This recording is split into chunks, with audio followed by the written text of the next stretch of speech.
রাসূল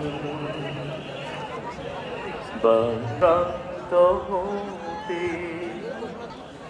আমার কণ্ঠে কণ্ঠ মিলায় আমার মিলায় তোমার আশিকে কুল তোমার আশিকে কুল মানিকে শত শত আমরা তোমায় ভালোবাসি নজিরে যে রত লীলা সাগর সাগর তোমার পথে এগিয়ে যাব পিছ পাহাড়